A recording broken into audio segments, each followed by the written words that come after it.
Welcome everyone to the makeshift coffee house online event. This is Jump the Generation Gap. Addie is a 16-year-old 10th grader at Morse High School. She has been actively involved in her community of Bath, Maine through the Midcoast Community Alliance, a mental health advocacy group since 2017. And I want to invite Addie to tell us a little bit about how she connected with our other host, Craig. Okay, so through my involvement in the Midcoast Community Alliance, I was able to form a lot of community connections. And when Craig reached out looking for a young person to work on this project with, a community member actually reached out to me and asked me if I was interested. And ever since then, which was about a year ago, Craig and I have been working on this project.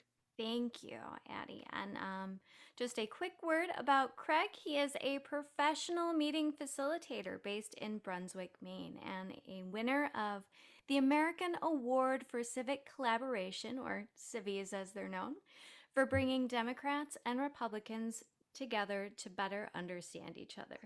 Craig, would you like to tell us a little bit about yourself? Oh my gosh, it's so fun to be here and doing this. I have always been passionate about group dynamics, and actually, I guess you'd call it even peacemaking. I feel like I have a gift for bringing people together. My mother told me that, and I have made a career out of facilitating groups and helping people bridge divides. I learned a lot of my craft from this guy who passed away just in the last week. We were chatting about him before I came. I've had a lot of good teachers, but I've made a study of group dynamics my career. And recently, I've been more interested in the intergenerational thing. Actually, the moment I learned this fact, I became very interested in this topic, that different generations communicate more differently now than ever before in human history. Let's try that another way. The difference in communication styles between generations has never been greater. I think that's a big deal because in my work, I have learned how important it is that we work together across political divides, across all kinds of divides. And if we are not communicating with each other across generational divides, that is going to cause conflict down the road. I've also learned that we are more intergenerationally separated as human beings than perhaps ever before. And, this is largely our own doing. We have, since the 70s, actually 50s, 40s, really escalated our practice of segregating elderly people into elder housing. For many generations, we have segregated children by grades. Yet generational segregation, either physically or by communication styles, I don't believe is helpful. And I want to tell you just about a small study that I heard about in a conversation just 2 days ago, week of conversation. I was in another seminar where I learned of a study that BMW did. 3 assembly lines. 1 assembly line, older workers. 1 assembly line, younger workers. 1 assembly line, intergenerational. This is the super short version of the study. Older assembly line, slower, but fewer mistakes. Younger assembly line, faster, but lots of mistakes. Intergenerational assembly line, high performing, head and shoulders above the other two. And I think that life is like that.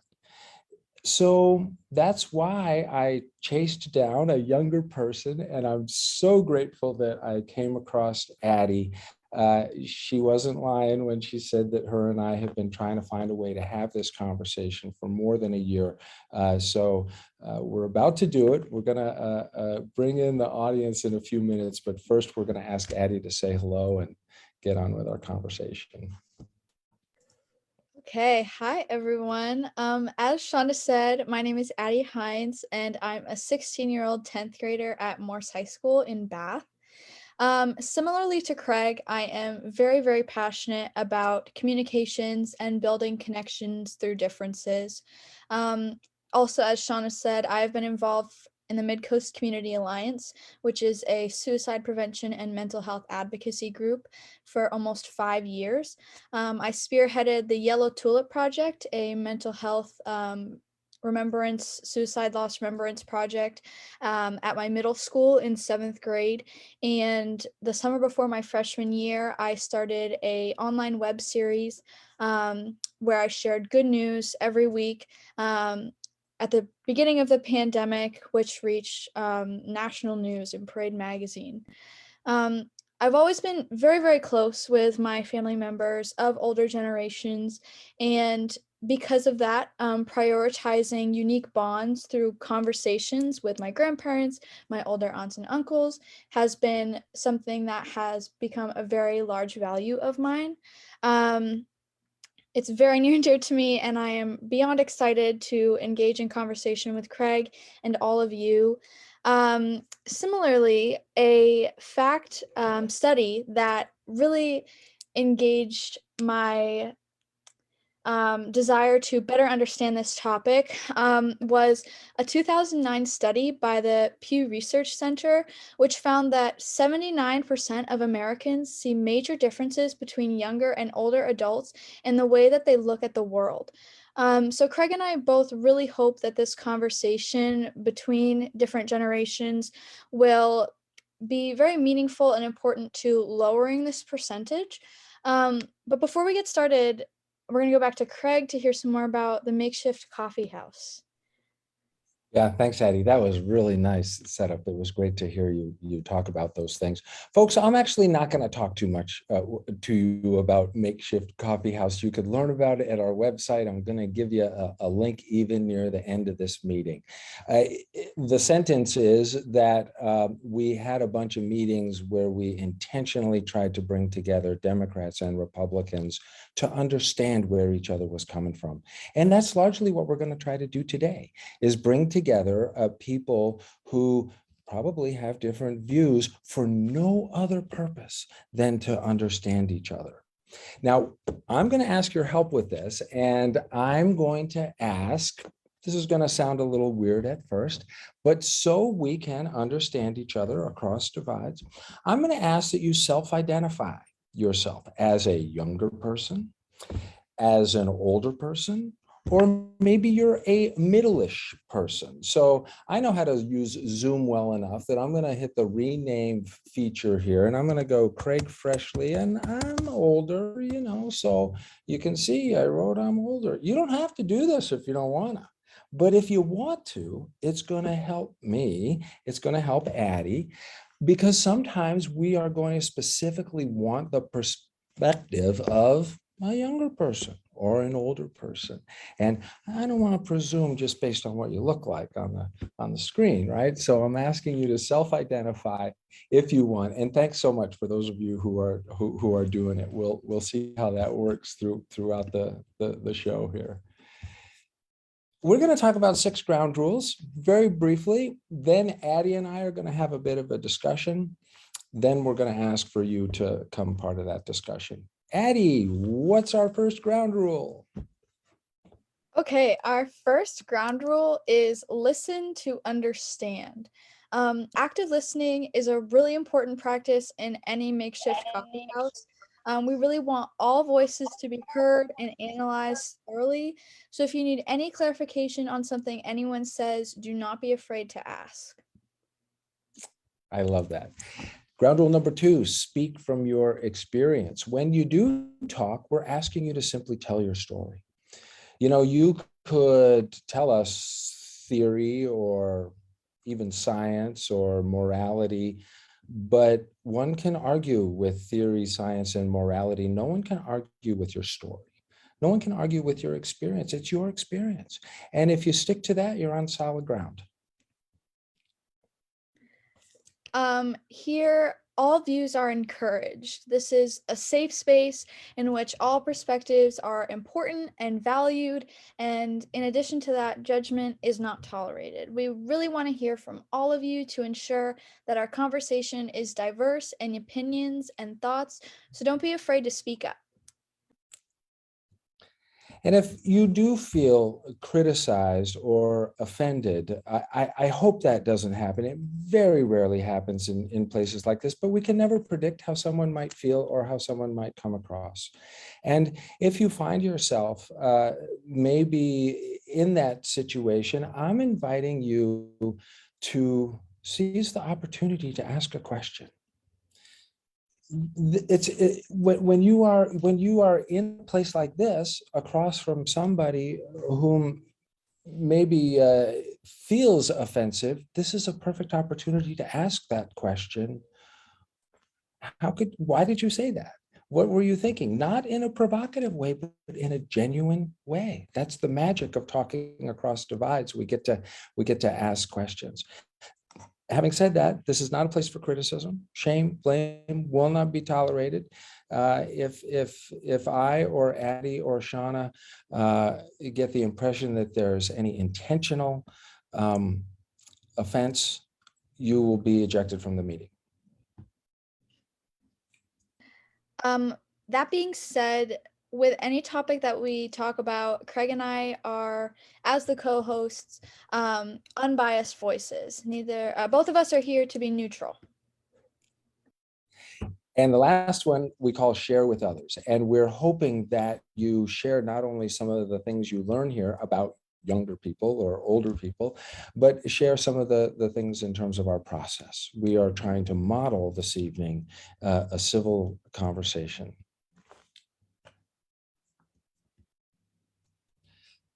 So, Addie, I have a question for you. Sometimes when I'm going to meet a younger person someplace, we arrange a meeting. They're going to come over around 3. And probably around, 2:30 or something, I'll get a text, leaving soon, and then I'll get the on my way. And then I'll get the be there in 5. And then you know how this works. I'll pull in the driveway. I'm here, Why I'm not being critical of that behavior at all, but I just don't understand it. I said, come over at 3, pull in the driveway, knock on the door. That's all I need. Craig, why would we engage in conversation when everything can be said through emojis? That's what I'm saying. Emojis are the little things on your phone that can represent anything your heart desires, really. For me personally, I really prefer texting over calling. And I I think it's just a sense of almost awkwardness for my generation to have to call on the phone and actually have a conversation. Like, I would just so much rather text. It's just so much easier, so much more convenient. And also, I think I have a little bit of trauma from being stuck on the phone with my aunts for hours on end growing up. That was hard. It was hard for me to get past that. I just wanted a tent. So I think it's easier for my generation to have conversations over text. And I honestly do think that part of it is that there's a certain level in which my generation has a very difficult time having serious conversations.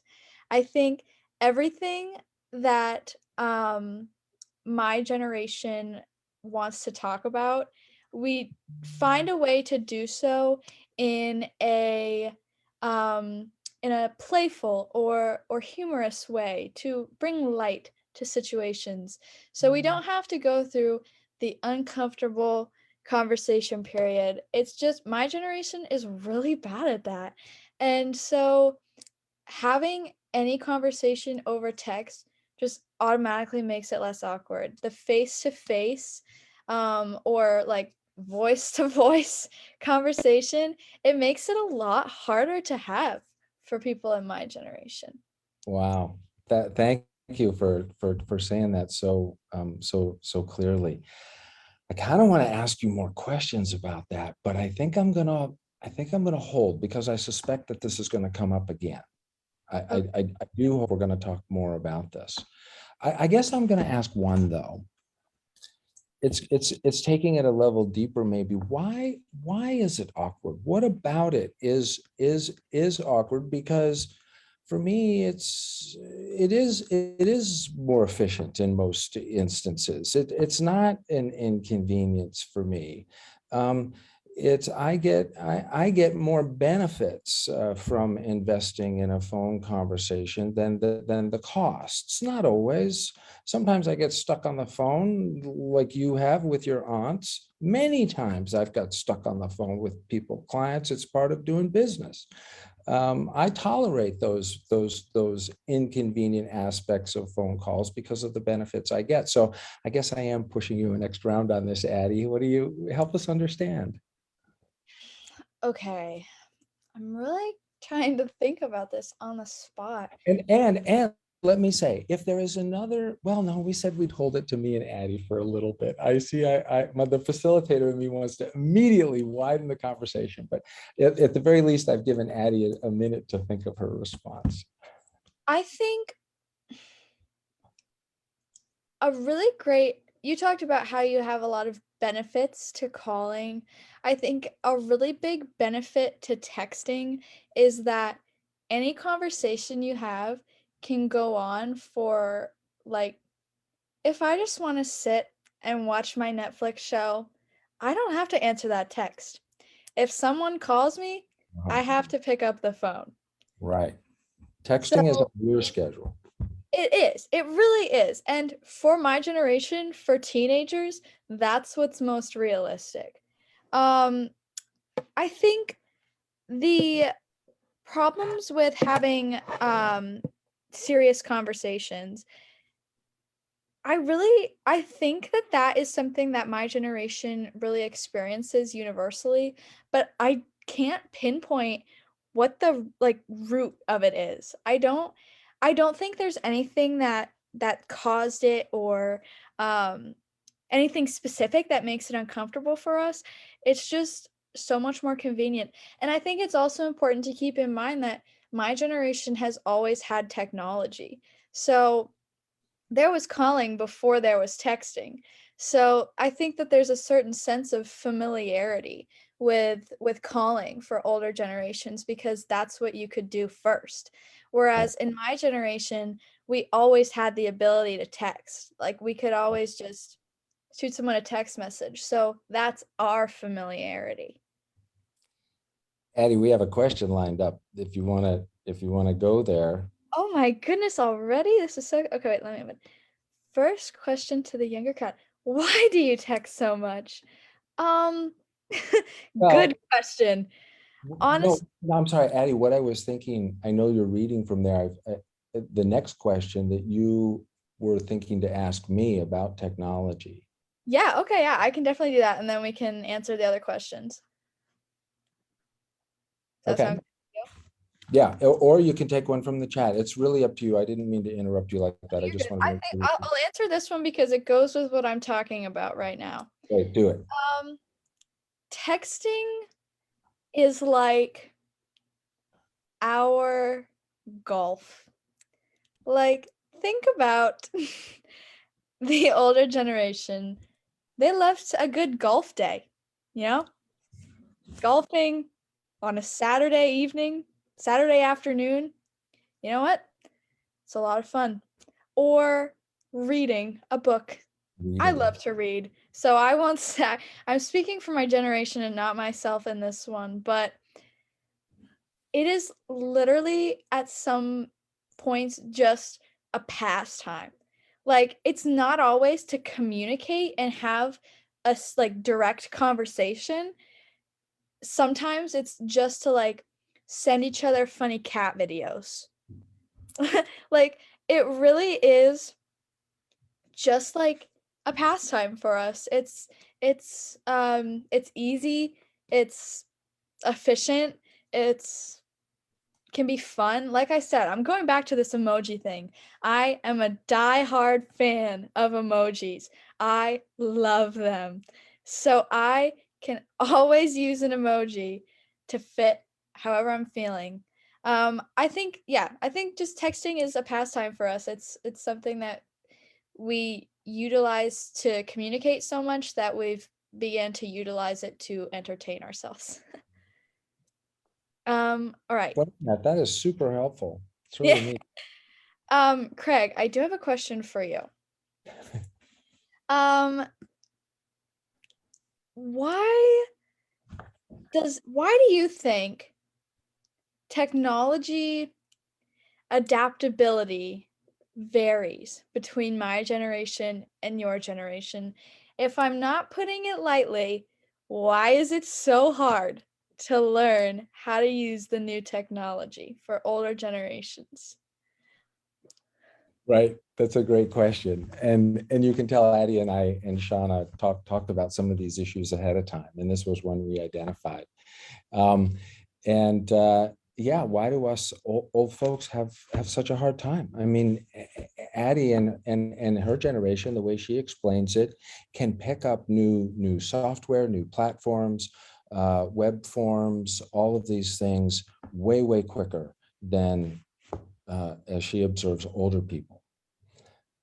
And my answer is twofold. One, it's simple familiarity.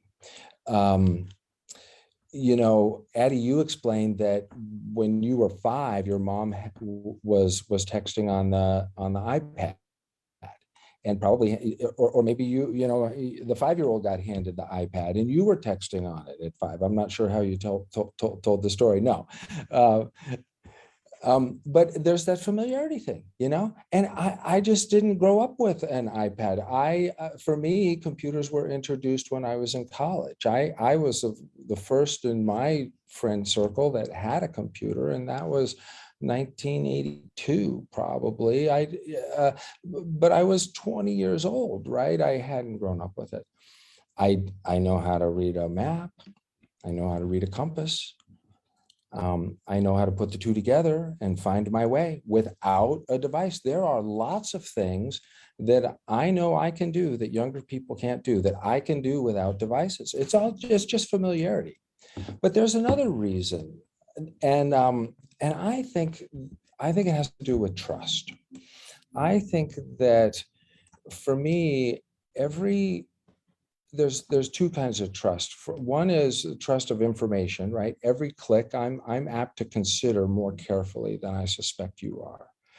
Not that I'm reading agreements, but I'm thoughtful about who and what I give what level of information to. I suspect more than younger people, but I'd like to hear from you on that. But second, do I trust that this is a good investment in my time? I'm afraid that it's going to lead to somebody just trying to sell me something, or it's a new technology that I'm going to invest a lot in that's going to be gone the next day.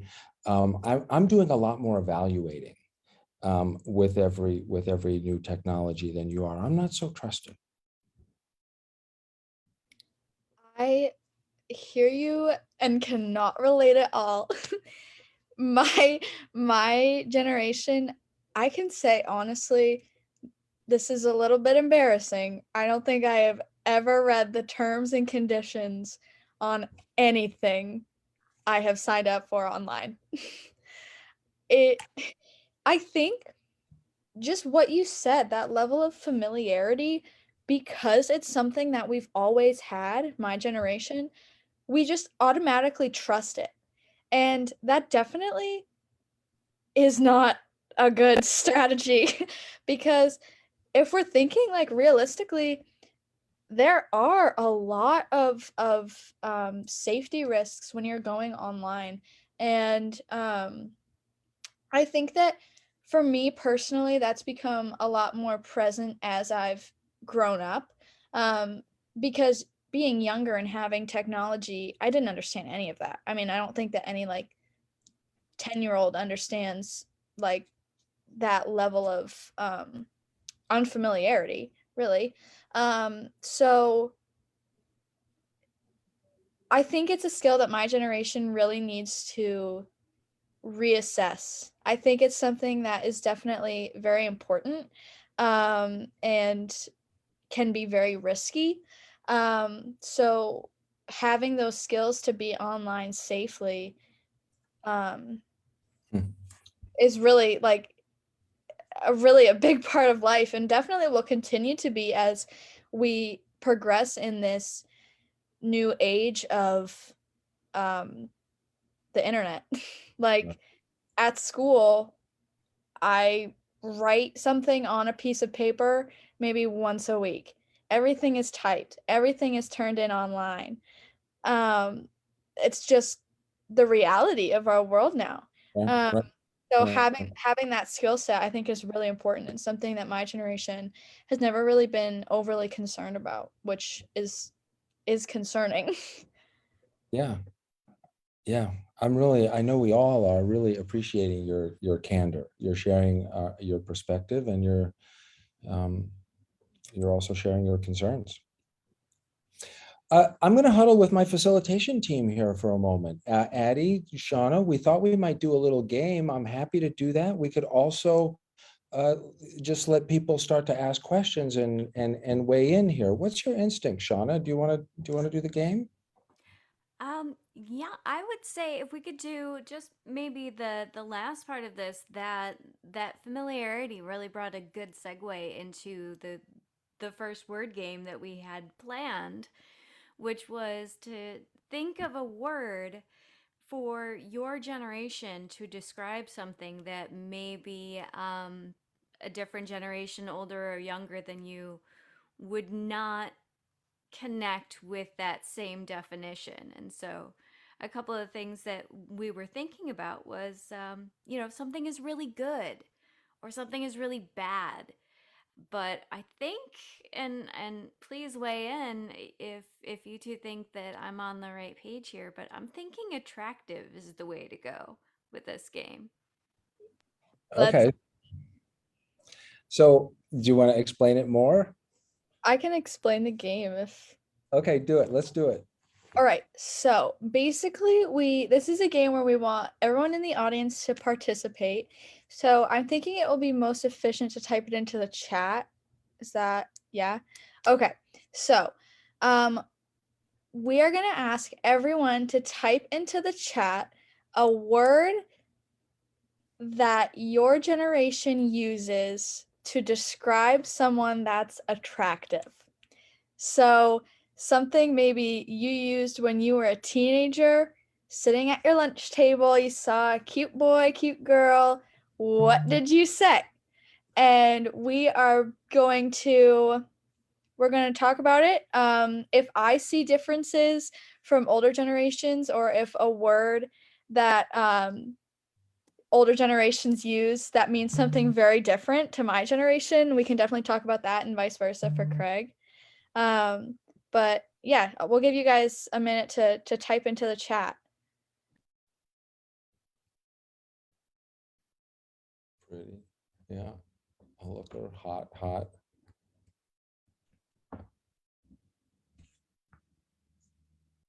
gorgeous. Yeah, that's an older word, I guess.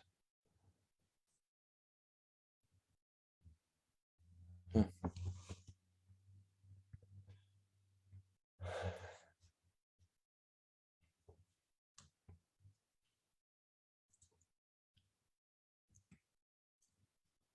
Have you written one in there, Addie?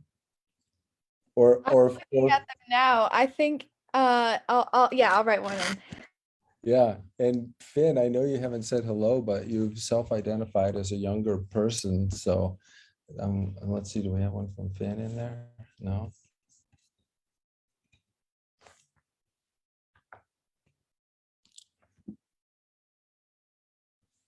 Shauna, can I ask you to explain yours?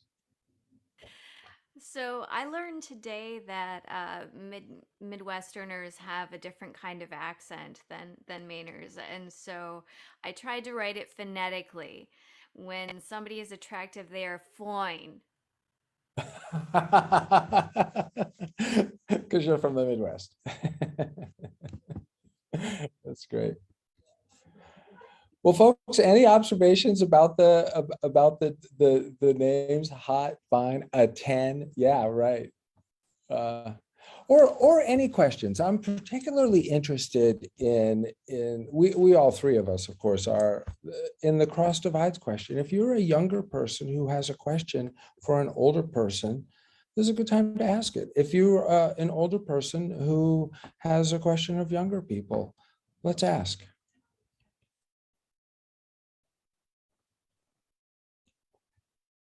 Go ahead, Tara. I have a question. I mean, I guess, middle-aged. um, I'm 46, and I have a question for older adults. I guess it would be, I have kids right now, and they're 10 and 12, and I feel really concerned a lot of the time about technology, and how rapidly it's, like you were all saying probably before, infiltrating their sense of socializing and culture.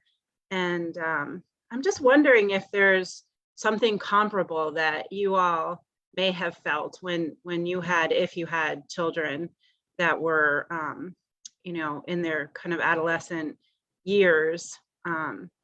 And I guess I'm just, wondering if there was something comparable to that angst that I think we're feeling right now, about technology creeping in so much.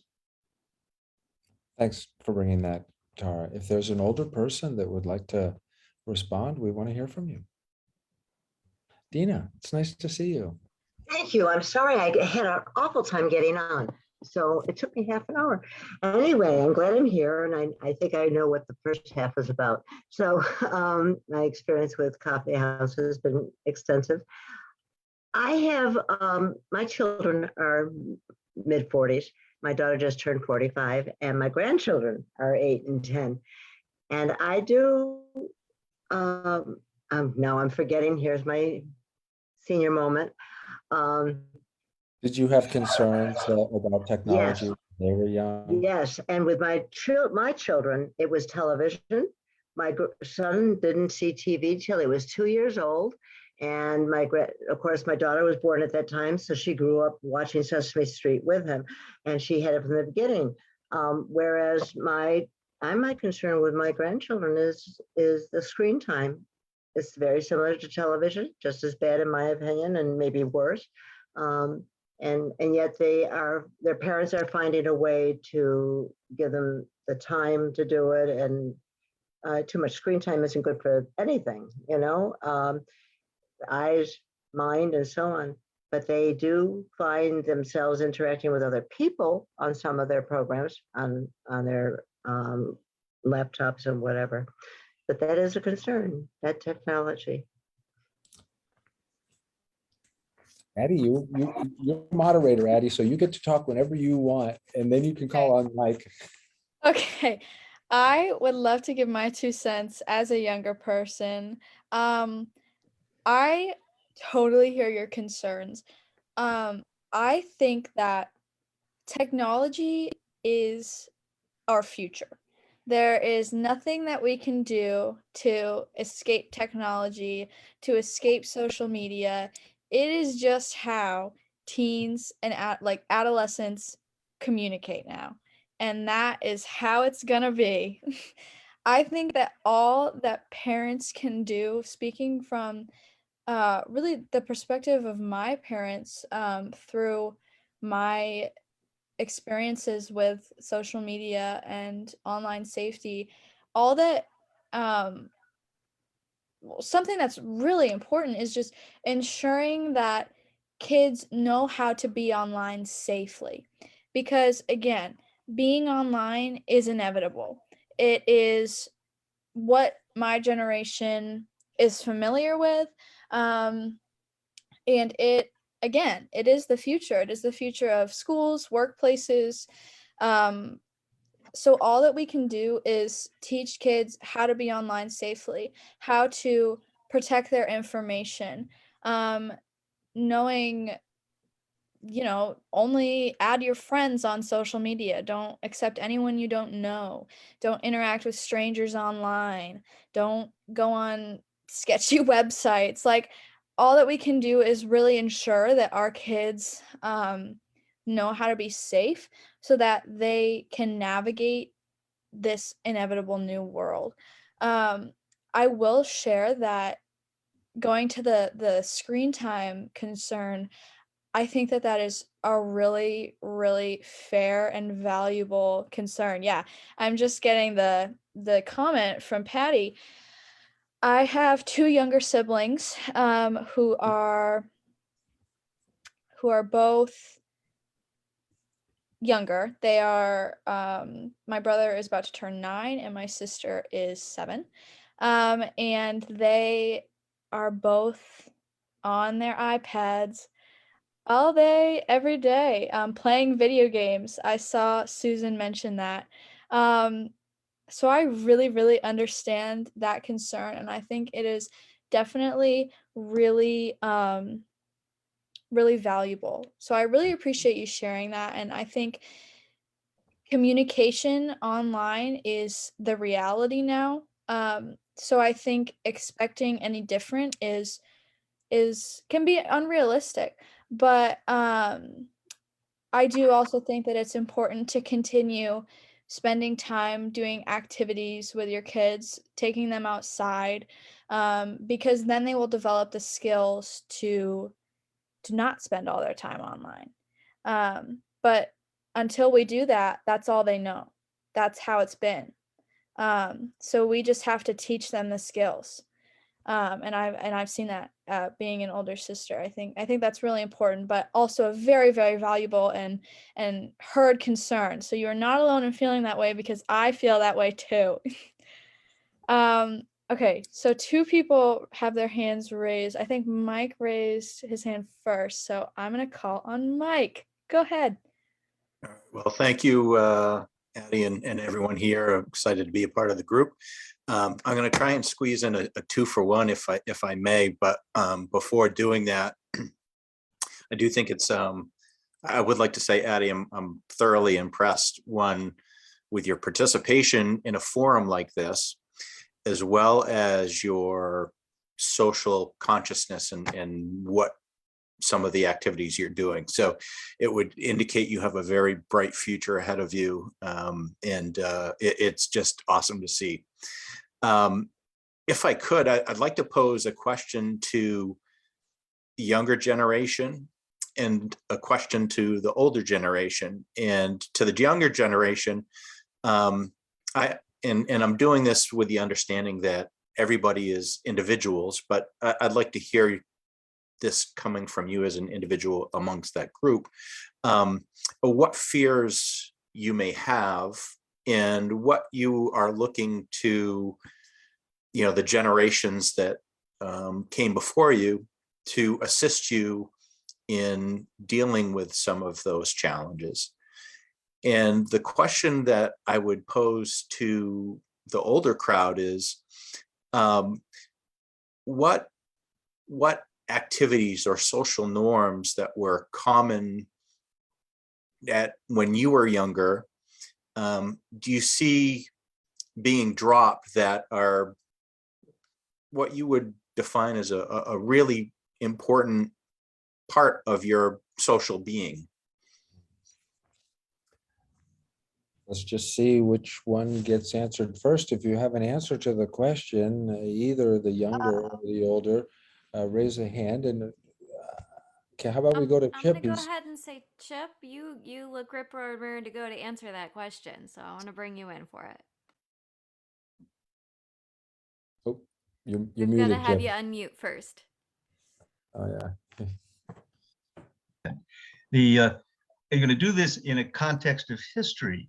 When I was a little older than 80 and went away to college, I had a girlfriend at home, and she wrote me a letter every day, and I wrote her a couple of letters a week, back and forth. And that's how we communicated. And we got one telephone call a week.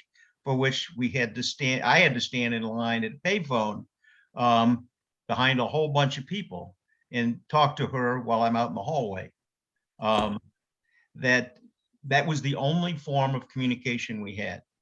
And there weren't computers in my college at that time. I'm 77 years old. Computers were introduced when I was a sophomore, and I learned to program in COBOL and in Fortran because that was the only way you could use those machines. And you fast forward that to when my father retired in, I should get this right, 1981, I think. And I bought him a computer because I wanted him to enjoy some of the online games he could play, but he wouldn't touch it because he didn't understand a keyboard. And he could have played poker online or bridge online or things he really liked to do. And his life was not enriched by that. By the same token, the same man, I pushed him to get a computer for his business, and it pretty near doubled his business because he had inventory control. It doesn't make me a whiz at technology because I'm not. I'm in the dark ages, as it turns out. And I wish my grandchildren lived closer so they could take care of my technology needs. So that's my story of how an older person would react to this. Kind of gets into the question you asked, which is we just communicated very differently. I mean, and what I think is lost is the handwritten note. That you would write to people, whether they be cards or just plain old notes. And I used them my entire working life, which just ended 2 years ago. And people would keep those handwritten notes pinned to their bulletin board for years. And because they're so rare these days. Oh. I wish I could show you, but I have a whole bulletin thing of handwritten cards. I hear you. I love when I get a card from someone. It means so much more than a text, and I love texting. You all know that if you've been here. I love getting something handwritten. It means so much to me. But I completely agree that it's just been lost. I would love to get in the groove of writing thank you cards every time I get a gift from someone instead of sending them a text. I think that is, my mom does that and I think it's great, but I just can't get into it. I think it's a great habit to get into, but every time I try, it's just oh, I'll just send them a text. I have to tell myself, no. It's just, I totally agree that it's just kind of fallen out of line. And going back to Mike's question, which was, remind me again of your question to the younger generation. Sure.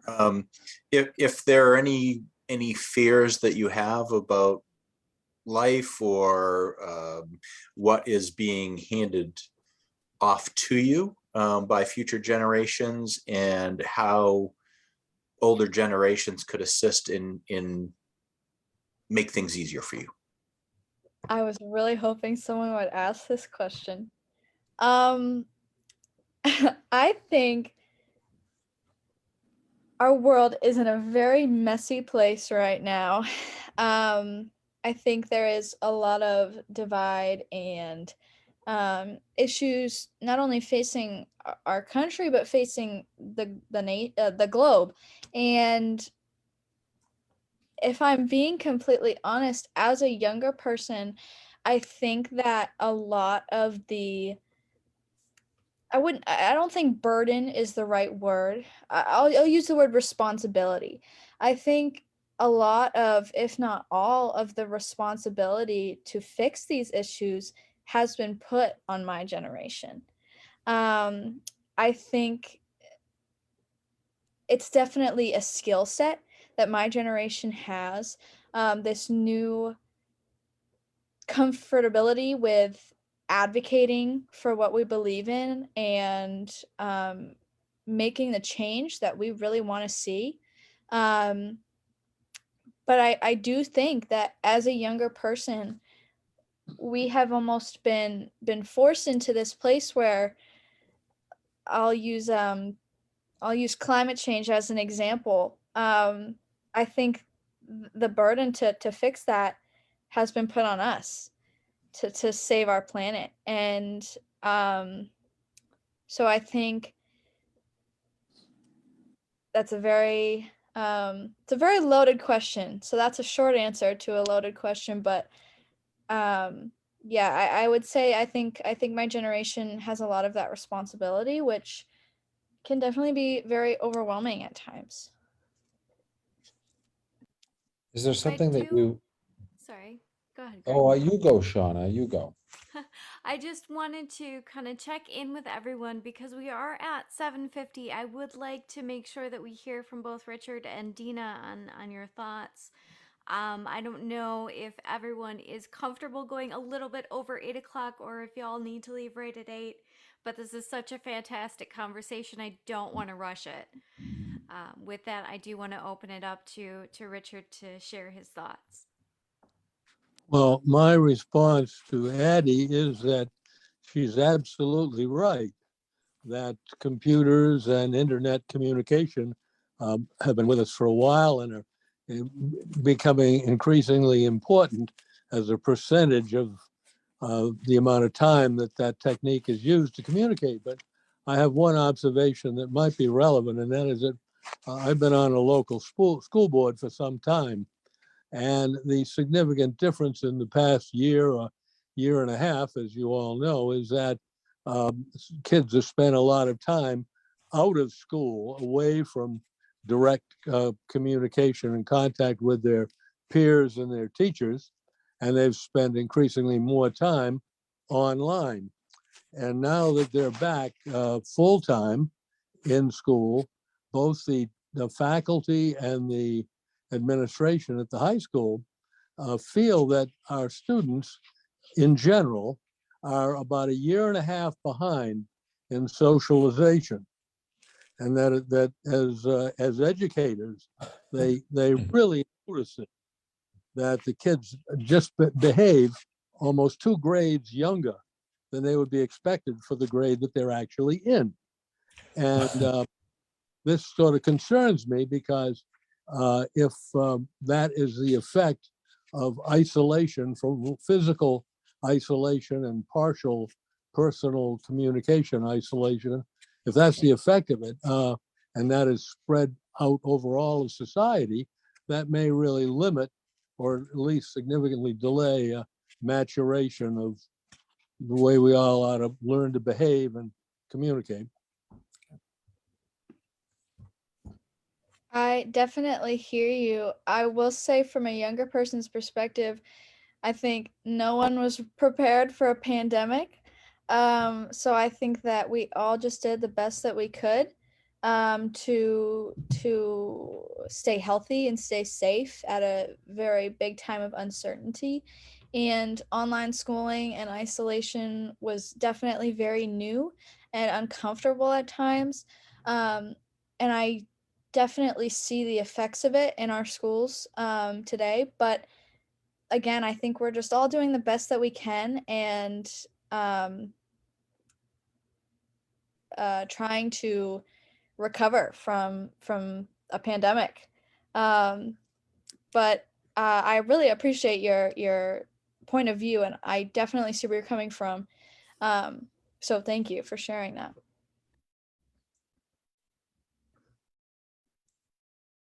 Yeah. May I? Go ahead, Dana, please. Thank you.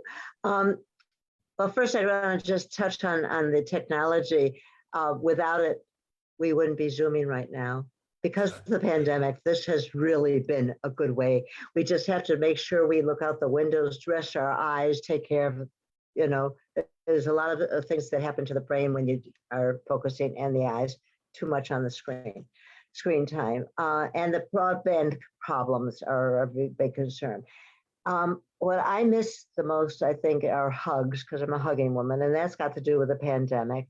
And because the children are also not being able to touch that way, we have to I'm thinking about back in the 60s, we had sensitivity training sessions, how to appropriately be able to interact and get what we need physically from one another, and being sensitive to our needs physically and in other ways. I can't write legibly anymore, but letters were what kept my husband and I in touch. He went to Vietnam 7 months after we were married.